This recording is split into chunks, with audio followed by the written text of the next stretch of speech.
Kocang gimana? Saya jawab, saya nggak tahu. Saya nggak tahu doanya, saya nggak tahu caranya. Cara saya cuma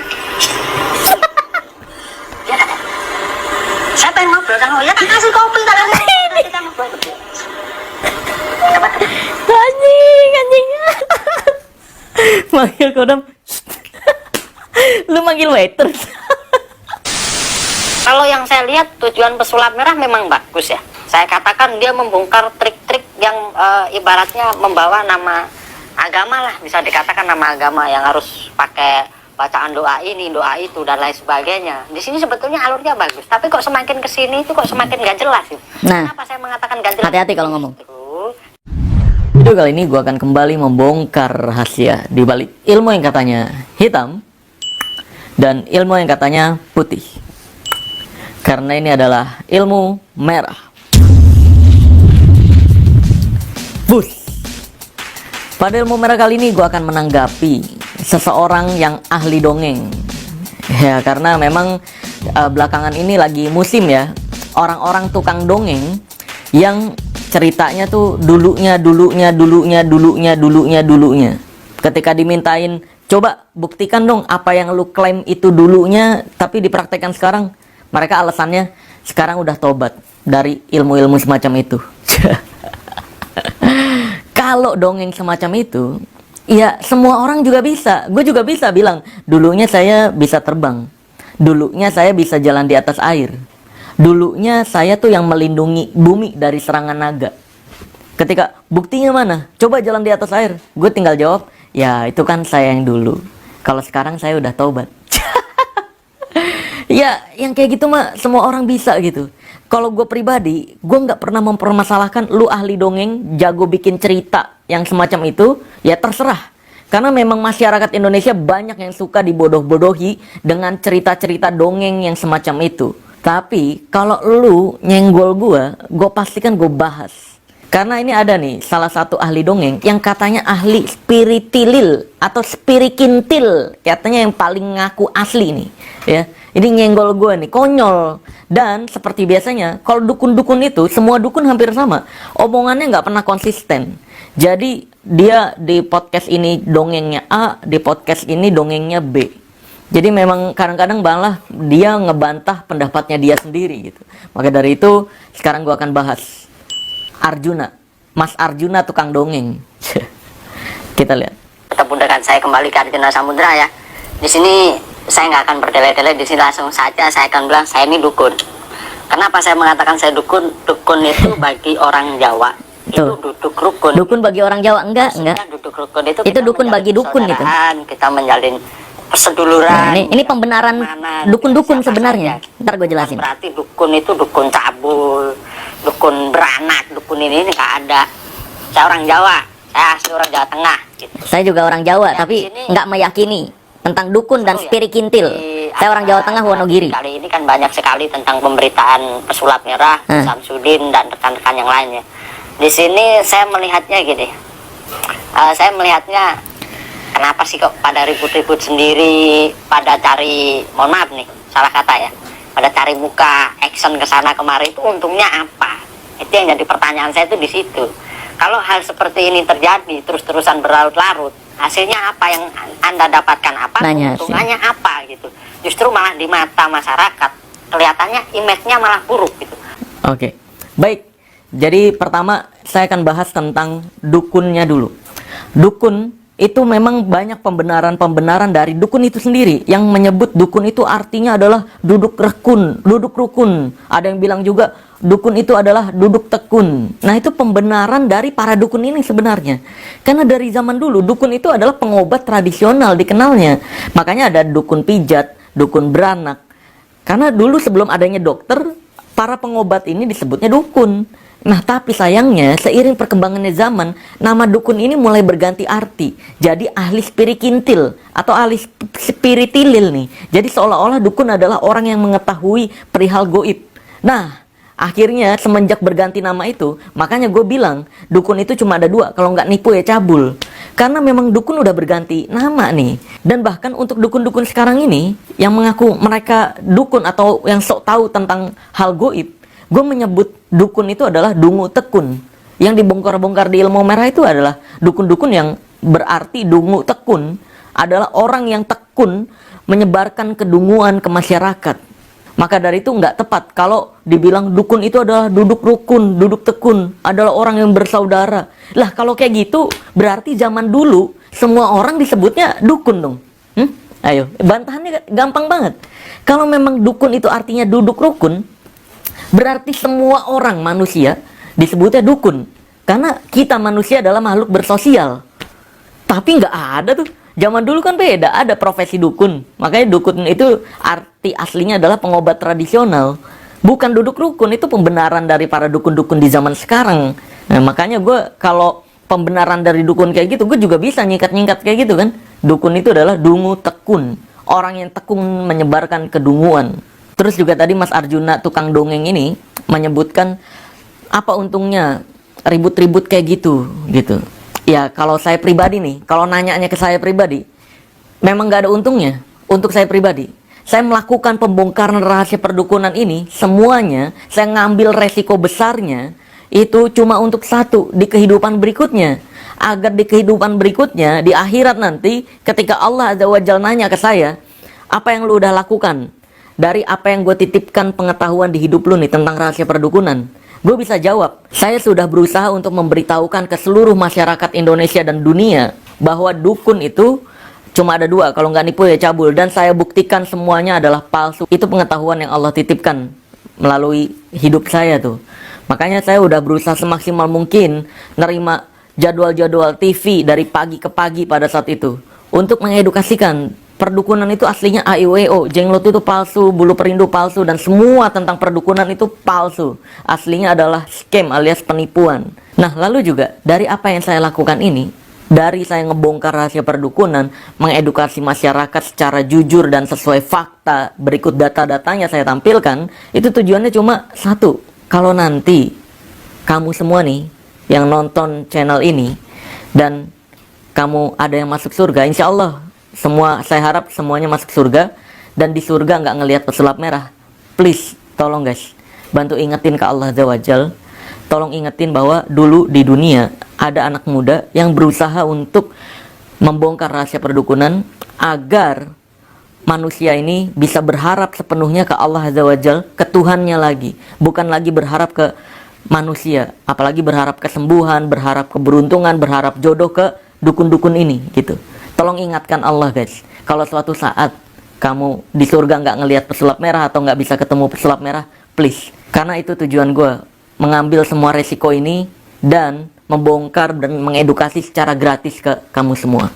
Dan juga kalau ditanya manfaatnya apa dari apa yang saya lakukan ini, Masya Allah, dari apa yang saya lakukan ini banyak masyarakat yang sadar dan tahu kalau oh kayak gini penipuan, oh kalau kayak gini bohong, oh kalau ilmu ini ternyata palsu, oh ternyata kayak gini penjelasannya dan semacamnya. Itu memberi manfaat banyak banget, ya kan?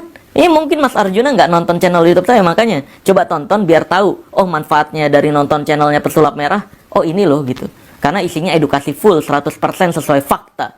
Bahkan kalau ada yang dirasa tidak sesuai fakta, silakan atur jadwal pembuktian dengan saya. Kalau yang terbukti salah, tutup channel, sesimpel itu. Atau ya menyatakan diri salah aja gitu. Lalu berikutnya, kalau ditanya keuntungannya apa? Nah, di sini saya bingung. Kalau saya pribadi melakukan sesuatu, saya nggak pernah memikirkan apa untung untuk saya di dunia ini. Karena saya memikirkannya untuk di akhirat nanti. Nah, mungkin kalau Mas Arjuna bisa sampai keluar pertanyaan seperti itu, mungkin Mas Arjuna ketika melakukan sesuatu mikirnya gitu ya, apa keuntungan untuk saya gitu. Makanya ketika dimintai tanggapan tentang Pesulap Merah, mungkin Mas Arjuna udah berpikiran, oh ya untungnya gue nih kalau ngomentarin Pesulap Merah, gue bisa tenar nih, wah gue bisa terkenal nih, mungkin kayak gitu ya. Makanya ngomentarin Pesulap Merah seenak jidat ya, untuk nyari viewers dan untuk nyari ketenaran ya.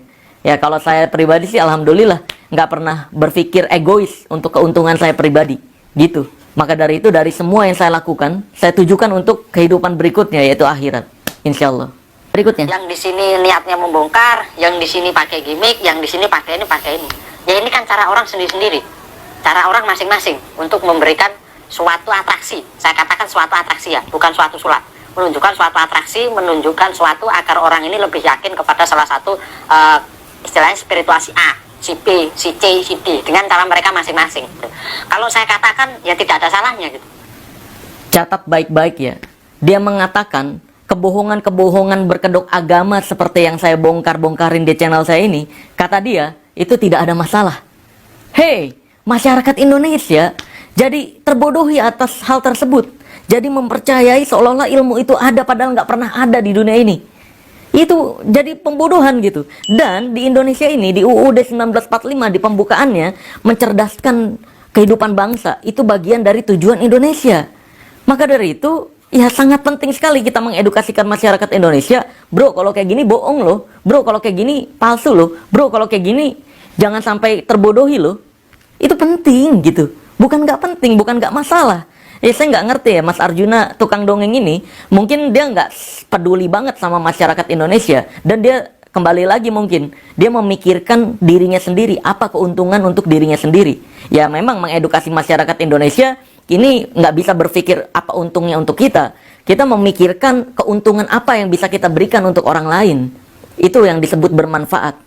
Mungkin Mas Arjuna tukang dongeng ini ya nggak ngerti ya bagaimana cara menjadi pribadi yang bermanfaat. Maka dari itu coba belajarlah Mas Arjuna untuk peduli kepada orang lain dan lebih bermanfaat untuk orang lain.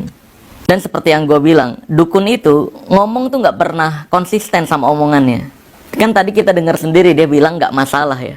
Sedangkan di menit berikutnya dia bilang bermasalah nih, lihat.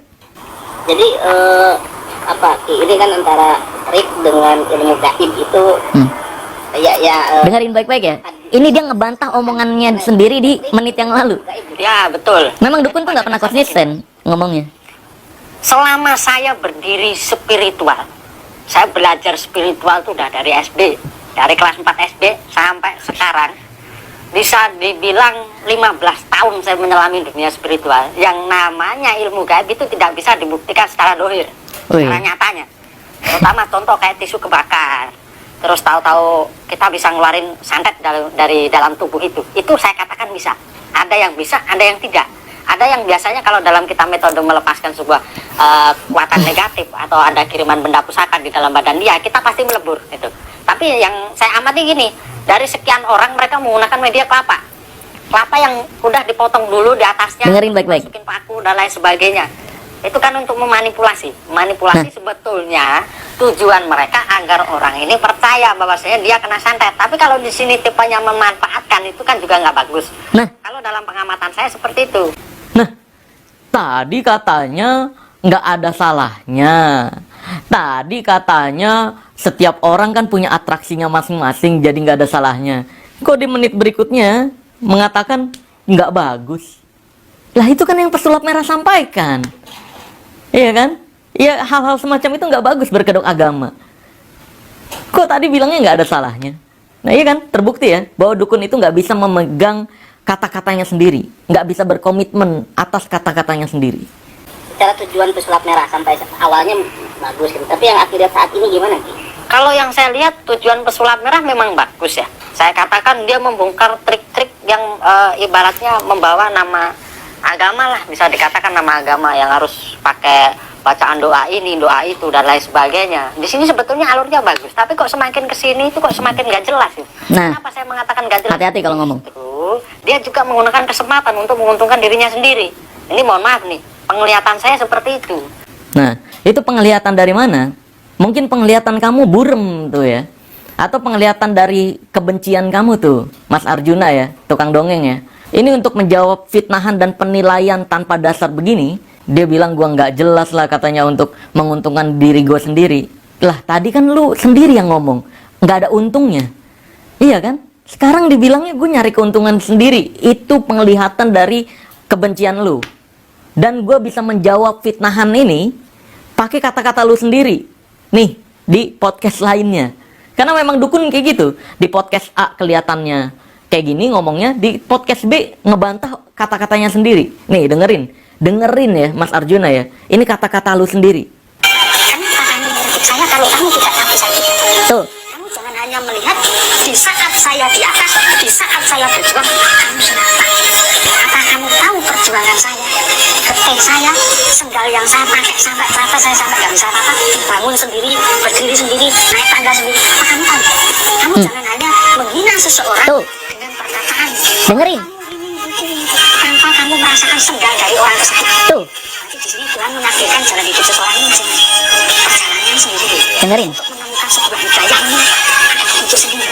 Dan masing-masing harus bisa saling menghargai. Kalau tidak bisa saling menghargai untuk apa?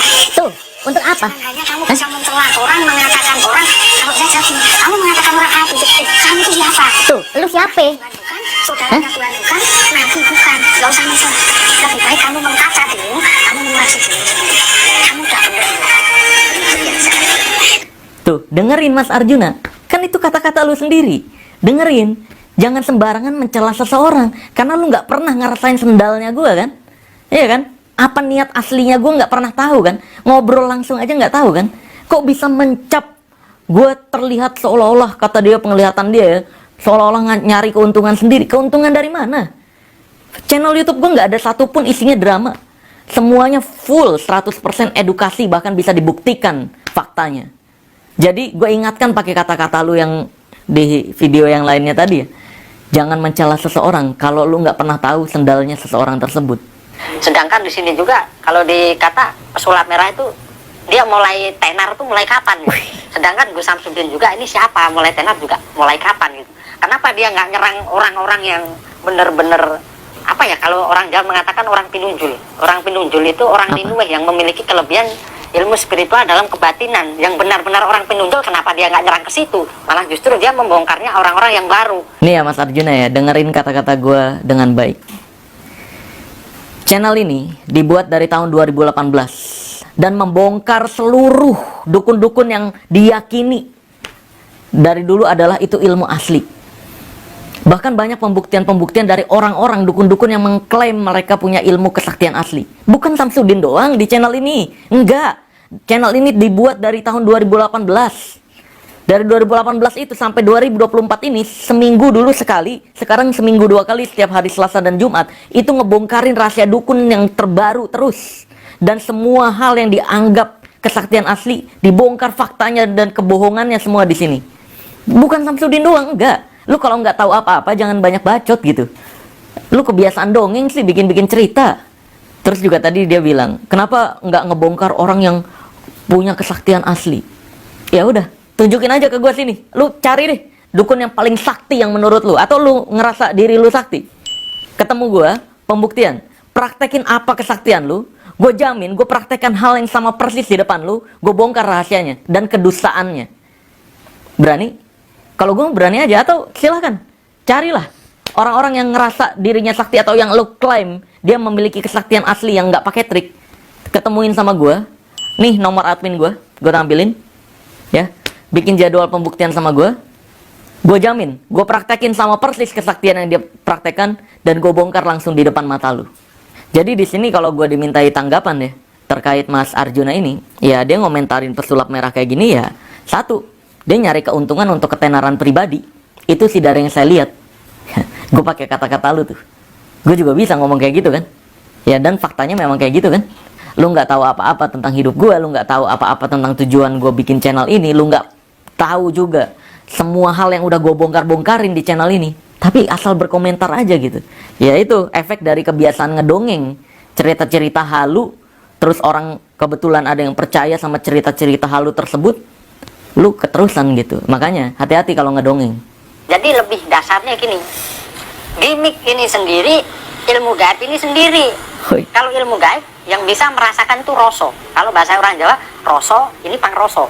Nggak bisa dinyatakan secara dohir. Dohir dalam artian, wah ini nanti bisa meletus, ini bisa keluar api, ini bisa ini. Sejarah saya selama saya berdiri spiritual belum pernah mas saya ngelakuin seperti itu. Adanya orang-orang yang ikut dengan saya, begitu saya melakukan pembuktian, mereka duduk bersama saya tunjukin tuh. Munculnya sosok penampakan, munculnya Samsudin. Ayo, munculnya dia ketemu gue merasakan yuk. aura-aura Buktiin yang, ini semua yang lo omongin nih. ada benturan. Tapi ya ini dongeng doang sih. Energi. Nggak bakal bisa dibuktiin, dongeng doang. Itu kan bersifat badan kita panas, badan Nah, kita meriang, betul katanya. kita merasa berkeringat dan lain sebagainya. Nah itu adalah salah satu sifat benturan dari Hui. kekuatan gaib. Tapi kalau benturannya melalui gimmick ya itu nggak ada apa-apa. Kalau kita bakar api di depannya pasti kita sumuk, bahasanya gitu mas. Badan panas, gemeteran, keringetan, katanya itu benturan goib. Ini channel ini, video ini yang ngebahas lu Gue jamin, lu nonton video ini berkeringat kan? Hah? Keringat dingin kan? Dongeng-dongeng lu dibongkarin semua kan? Kedustaan-kedustaan lu dibongkarin semua kan? Nah, apakah itu benturan goib? Keringetan sama badan panas kok dibilang benturan goib. Itu mah orang tegang, orang panik itu. Ya, sama kayak halnya kayak lu kan. Ketika nonton video ini, keringetan kan lu, gemeteran kan lu, keringet dingin dan keringet banyak kan keluar. Hah? Itu yang disebut benturan goib? Enggak, itu panik namanya. Kenapa sebuah pakem dirubah dan dimasuki sebuah gimmick agar orang itu percaya dengan kita? Tujuannya seorang spiritual bukan di situ. Tujuannya menjadi seorang spiritual sejati itu ada orang minta tolong kepada kita, ya kita membantu seikhlas ya. Nggak perlu ada embel-embel A, B, C, D, E, F, G, nggak perlu kita harus menunjukkan keunggulan kita, kelebihan kita, kemampuan kita menunjukkan kekebalan dan lain sebagainya, nggak perlu. Kalau saya menunjukkan kekebalan, saya pisau tangannya, sobek-sobek. Wih, oh jadi merasa kebal nih Mas Arjono nih, serius? Saya mengakui kalau ini sobek berarti saya nggak kebal. Seriusan? Kalau saya sobek berarti ilmu saya kurang, amalan saya kurang, kan seperti itu. Seriusan nih? Pakai ibarat kita beli silet. Karena saya kemarin tuh bukan saya ingin menyinggung teman-teman spiritual, enggak ya. Ada salah satu gimmick silet. Silet itu kalau yang depan ini, ibarat ini silet ya mas. Ini silet ini disiletin di rambut, itu nggak putus. Tapi kalau dibalik, yang di kebaliknya ini yang paling tajam. Yang depan ini nggak tajam. Itu ada gimmicknya gitu. Kalau saya sendiri mempraktekkan, ya udah kalian beli silet yang tajam. Sekalian kalian beli sendiri, kalian ngambil sendiri, saya praktekkan langsung saya tes. Gitu. Ibaratnya di sini saya ada silet, saya tes langsung. Nggak perlu pakai lama kalau ingin menguji kekebalan atau ingin melakukan pembuktian. Biar orang-orang bisa mengatakan, wah ini sulapan, ini gimmick. Biar teman-teman yang ada di sini aja yang buktikan gitu. Jadi saya akan buktikan dengan satu silet, dengan satu rambut. Saya gesek, ini nanti putus atau enggak? Coba nanti dicernak sama logika. Ini ilmu kanuragan, atau ilmu tipu-tipu, atau ilmu gimmick, atau ilmu sulap. Wes. Jadi merasa kebal nih, seriusan bisa membuktikan kebal. Boleh lah, ayo atur jadwal lah. Nih, nomor admin gue nih. Buat penjadwalan, kalau bersedia. Ya. Gue jamin pulang-pulang botak. Lu silakan ritual-ritual kebal terserah lu apaan lah itulah, spiritilil lah, spirikintil, terserah lah ritual-ritual apaan lah. Lu praktekin semuanya, lu bawa jimat-jimat yang kata lu sakti asli. Ketemu gue jamin pulang-pulang botak. Gue cukurin sini rambutnya. Dan lagi pula rahasia silet yang atasnya tajam bawahnya tumpul itu mah trik dasar banget. Trik profesionalnya nggak kayak gitu. Ini udah gue bongkar nih di sini. Nggak perlu lu terangin, udah gue bongkar nih di sini detail, bukan hanya yang atas tajam bawah tumpul, bahkan yang atas tajam bawah tajam itu bisa juga jadi nggak bisa ngemotong rambut. Nih gue udah bongkar semuanya di sini. Jadi santet itu ada ya? Benar ada mas. Wih, Kalau ngomongin ada yang bilang santet. santet itu nggak ada, siapa? Gua. Saya akan jawab santet itu ada, benar adanya, benar tata caranya juga ada. Kita menggunakan bantuan jin, saya terus terang aja. Wih, minta Kita bantuan nggak ada jin. namanya cerita santet, kita baca doa B, C, D, E, F, G, Dengerin ada. dongeng kayak gini Kita ngantuk kalau gua. ibarat ya, kita mau ngerjain santet ya. Kita itu pakai ritual, kita memuja. Memuja dalam artian kita minta bantuan jin. Bukan jin-jin yang di pinggir jalan kita minta bantuan. Kamu lu sini deh. Tuh kerjain, bikin dia kayak gini. Enggak. Kita panggil tuh ratu atau raja jin. Anjir, manggil ratu. Sesuai apa yang dia minta. Disitulah jin yang kita kirim yang akan mencelakai dia. Tapi di sini kalian harus perlu ketahui, dalam metode santet, imun kekebalan tubuh seseorang itu akan jadi pengaruh. Nah, kan alasan Jadi pertama. dalam kinerja santet itu memang nyata. Nah itu. Wih, katanya siapa yang bilang santet nggak ada? Gua. Yang bilang santet itu beda sama sihir. Santet dan sihir kalau gue pribadi membedakan. Santet itu cuma ada dua. Kalau nggak teror ya racun. Udah, sesimpel itu. Terus kalau pakai jin, buktiin dong. Seperti yang tadi ya, dengar sendiri, ya kan? Katanya santet itu berpengaruh sama imun. Itu alasan pertama. Ya itu dukun-dukun. Ketika dimintain bukti santet, ya udah santet gue dong. Alasannya berderet tuh, ya kan? Dari mulai nggak bisa nyebrang pulau, deh, santet nggak bisa. Kalau dianya nggak percaya, terus ditambah lagi tadi alasan baru, kalau imunnya bagus nggak bisa disantet. Terus ada lagi nih santet nih, alasan dia nggak bisa membuktikan santet di podcast lainnya nih. Saya akan memiliki 7 sampai 11 pertanyaan. Tuh. Kalau pertanyaan saya hanya dijawab karena saya rasa sakit hati, saya iri, saya benci, saya dikata-katain, ini sesuatu jawaban nggak masuk akal menurut saya. Tuh, ya kan? Alasan lagi kan? Kenapa kamu ingin menyakiti seseorang hanya bersifat dendam sesaat? Tuh, Kamu menuruti alasan. nafsu mutmainah itu nggak bisa. Ya intinya nggak bisa lu ngebuktiin santet, itu doang kan? Saya membuat Intinya itu. perjanjian Oh, alasannya banyak. dengan sebangsa mereka kurang kuat. Tuh, alasannya kurang kuat buat minta janjian sama jin. Menghancurkan hidup saya. Itu datang simpel. Oh, harus bisa menghancurkan. Ayo, sini datang ke gua. Gua hancurin hidup lu, biar lu membuktikan santet ke gua. Silahkan. Orang yang minta tolong sama saya untuk mengesahkan si A karena dia sudah menghancurkan hidupnya. Wih, Di situ kita ini bikin video ngebongkar kedustaan lu dan dongeng-dongeng lu, ngancurin hidup lu nggak? Cukup nggak? Buat nyantet gua. Mau dong disantet? kita penangguhan.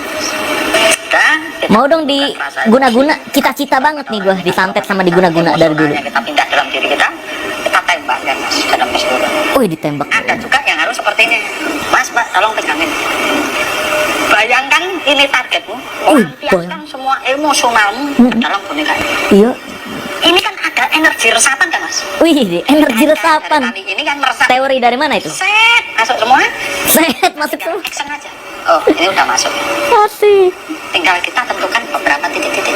Wih, voodoo. Oh, ini kepercayaan voodoo. Sebetulnya dalam Bukan proses santet dong. bulan itu saat itu juga santet itu masih. Cuma tidak bisa langsung kelihatan. Nah, nggak konsisten kan? Langsung gitu. Pelan menggerogoti, pelan. Akhirnya kayak raya. Saya kan Nggak konsisten kan? Ngakunya dari Jawa Tengah, katanya Jawa Tengah asli, tapi menjelaskan santet dari pemahaman Afrika, dari pemahaman voodoo melalui boneka. Gimana ceritanya? Coba dong, resapin tuh, katanya punya energi resapan, resapin tuh, masukin tuh energi ke boneka tuh, energi pesulap merah. Terus tentuin titik-titiknya. Butuh berapa lama nih waktu pembuktiannya? Silahkan. Santet dong gue. Welcome.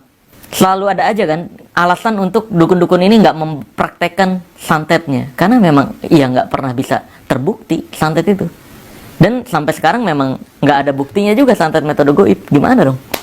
Terus kalau dari pemahaman membunuh tanpa menyentuh versi orang Jawa, kalau kita pahamin dan pelajarin gimana orang-orang terdahulu mempraktekkan santet atau membunuh tanpa menyentuh itu pakai racun.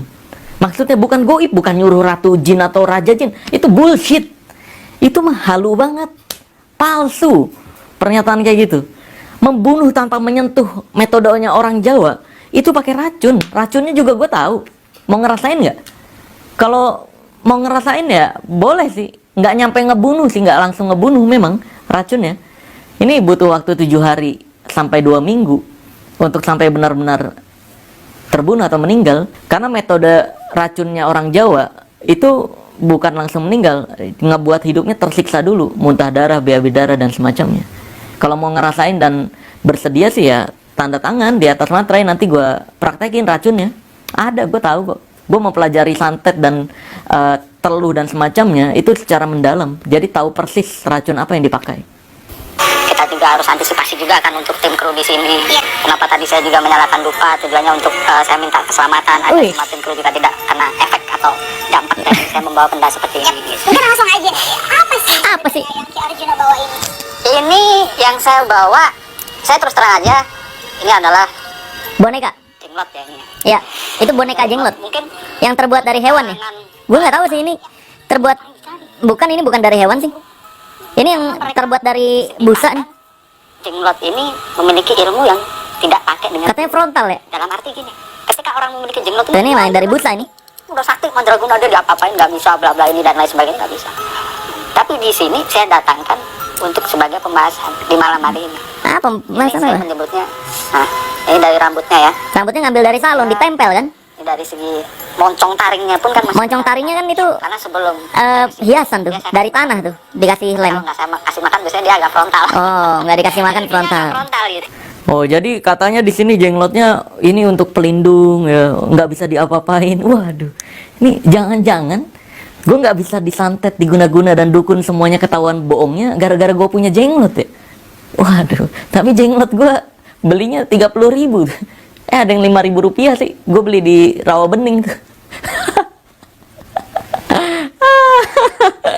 Katanya frontal jenglotnya, katanya, kalau jenglot bisa makan, biarin aja dimakan sendiri, ngapain lu tetesin darah? Itu mitos. Karena jenglot itu terbuat asalnya itu terbuat dari kelelawar. Kelelawar itu makan darah hewan, makanya mitosnya jenglot itu makan darah. Harus ditetesin dan semacam, itu mitos. Itu cerita terdahulu untuk barang dagangannya biar laku, pajangannya biar laku. Karena memang seninya jenglot itu adalah ya action figure zaman dulu sebelum adanya kartun dan semacamnya. Ya kalau emang itu beneran atau frontal, sinilah bawa jenglotnya, gue injek jenglot lu, kita lihat apa yang terjadi. Sefrontal apa gue pengen tahu, atau nggak perlu diinjek lah, gue belek, kita lihat itu jenglot lu terbuat dari bahan apa. Kalau yang dari jauh sih gue ngelihat itu terbuat dari busa ya, jenglot biasa sih. Kalau berani atur jadwal pembuktian sama gue, bawa jenglot lu tersebut, dan nanti gue mintai pertanggungjawaban dari semua kata-kata lu tadi ya, dari mau yang kebal, santet dan semacamnya. Kita buktikan langsung. Gue bongkar. Kemana? Jujur ya mas, saya ibarat manggil sesuatu seperti itu. Saya cuma gini. Itu katanya. Mas kata kan? Iya. Saya cuma gitu. Kalau ada yang tanya, saya tanya, caranya manggil kucing gimana? Saya jawab, saya nggak tahu. Saya nggak tahu doanya, saya nggak tahu caranya. Cara saya cuma. Dia kata, saya pengen ngobrol sama ya, tak kasih kopi, tak kasih kopi, kita ngobrol. Anjing manggil kodam. Lu manggil waiters. Cewek aja digini nggak dateng ini kodam lu, jin. Nah, dongeng-dongeng kayak gini biasanya muncul dari orang-orang yang kesepian, nggak punya temen, nggak asik diajak berteman. Terus dia kebanyakan ngopi, akhirnya dia nggak tidur, akhirnya halusinasi. Ini biasanya muncul dari orang-orang kayak gitu tuh. Orang yang stres, terus banyak pikiran, nggak punya temen, kebanyakan ngopi, nggak makan-makan, dan akhirnya nggak tidur. Itu. Akhirnya muncul halusinasi, bisa manggil jin. Allahu Akbar. Padahal halusinasinya sendiri. Ini lu siapa gitu bisa manggil-manggil jin gitu? Anjir.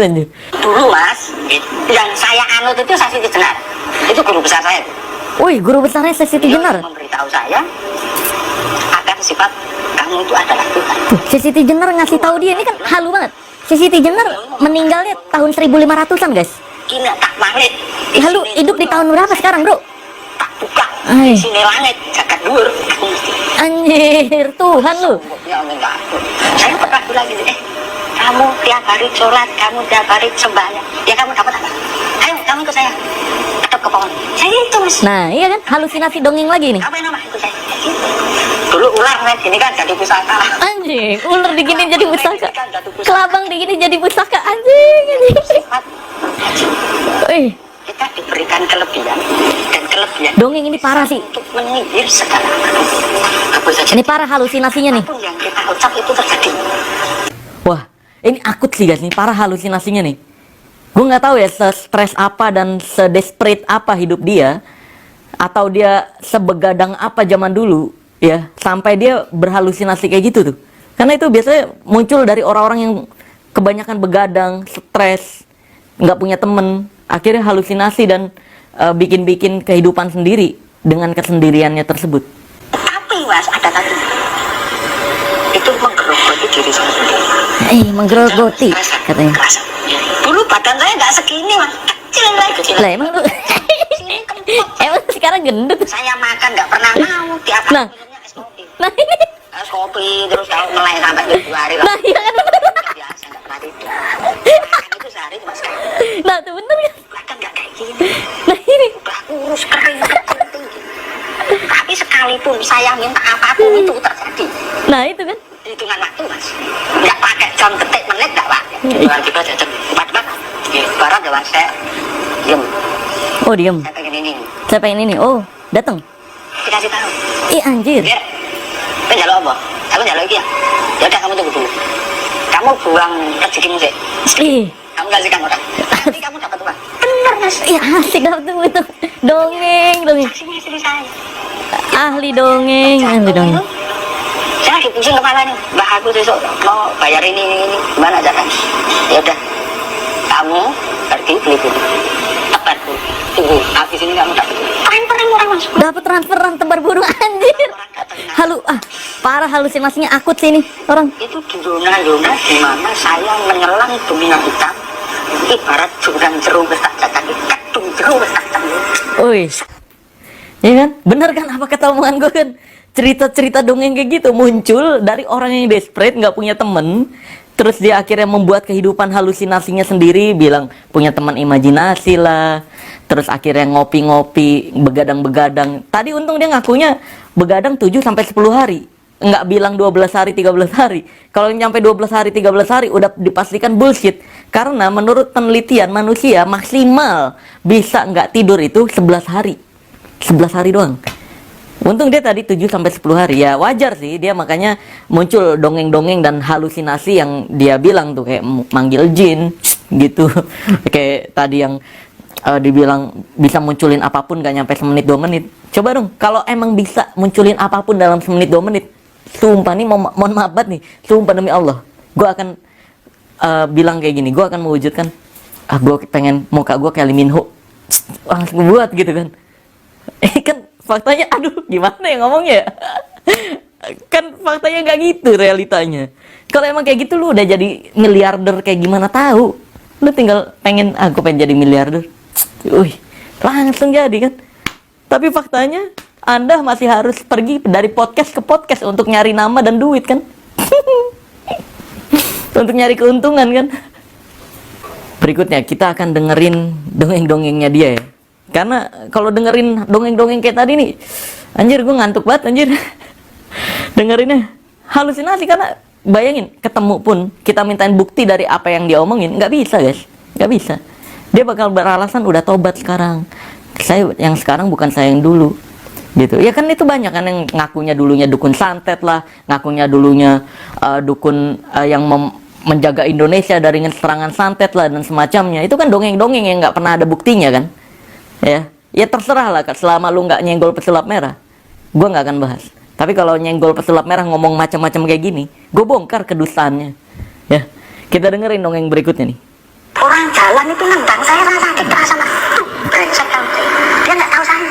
Saya cuma dia tahu nih sana pohon salad. Iya tahunya pohon salad. Iya. Nah kalau itu saya nggak diselimuti sama sarung genderuwo, saya lenyap itu mas. Wih, punya sarung genderuwo dia. Saya pakai baju putih. Saya masuk. Aduh gila halu banget ini. Saya pakai gedang lompat, ada pagar loh. Saya lompat, saya udah sampai di rumah. Saya berjalan di atas tali juga. Apapun itu udah saya. Anjir emang kalau denger dongeng kayak gini enaknya tidur sih emang ya. Mas kalau selama ini ketika saya riset ya, saya mencari informasi tentang ajian-ajian lampau itu kayak tadi dengan ceritakan itu kan terkadang dipakai di dulu era perjuangan, betul mas. Dan kemudian di masyarakat sekarang yang saya ya, kadang disalahgunakan. Betul disalahgunakan. Bapak ini ya bisa untuk merampok, untuk mencuri, untuk hal-hal yang negatif, kasih tawuran itu ya. Betul. Nah di situ juga dari pengalaman saya itu hampir keseluruhan ilmu sudah pernah saya pelajari mas. Tapi ya itu saya mengatakan saya buta akan huruf, saya buta akan kalimat. Ya saya kelas 4 SD ini udah dimomong sama yang namanya yang Gandarwo Sito. Genderuwo mas. Namanya yang Gandarwo Sito. Yang Gandarwo Sito. Ajanya Genderuwo. Dia aja Genderuwo. Dia menyamar jadi bapak saya dan dia seringkali bilang, aku bapakmu nih. Dia yang mengenalkan saya dalam dunia hitam. Tunggu. Bagaimana kamu mengetahui itu genderuwo? Terus bagaimana kamu mengetahui itu bukan bapakmu? Gimana ceritanya nih? Kita biar nggak lompat-lompat ya. Betul. Dia datang ke saya. Kamu siapa? Aku bapakmu. Bapak saya itu pergi kerja. Kamu menyamar jadi siapa? Itu pertama kali ya pertanyaannya itu. Loh, kok kamu tahu itu bukan bapakmu kalau bentuknya dia kayak bapakmu? Nah, bapak saya kan kerja mas. Bapak saya kan seorang satpam. Bapak berangkat sore pulangnya malam. Oke. Dia di saat itu jam 8 malam saya di belakang, dia nemuin saya waktu kelas 4 SD. Kamu langsung tahu itu bukan bapakmu? Saya tahu. Bentuknya tapi bapakmu. Bentuknya apa? Itu bapak saya. Oh. Oke. Terus wujudnya bapak saya. Terus. Dia datang nemuin saya, dia bilang aku bapakmu. Saya bilang bapak saya tadi berangkat kerja. Pulangnya jam 12 malam. Kamu nggak mungkin bapak saya. Di situ mama saya tahu kamu ngomong sama siapa. Saya bilang, mah ini ada apa? Mama nggak tahu. Waktu itu akhirnya kenapa saya bisa tahu dia wujudnya genderuwo? Dia bilang sama saya, wujud asliku gitu nih. Ini juga bilang, kenapa saya harus takut? Kalau kamu wujudnya menyerupai bapak saya. Akhirnya dia menampakkan wujud ya kurang lebih tingginya 7 meter mas. Wujud aslinya? Ya, dari tangan sampai rambut, kaki semuanya berbulu.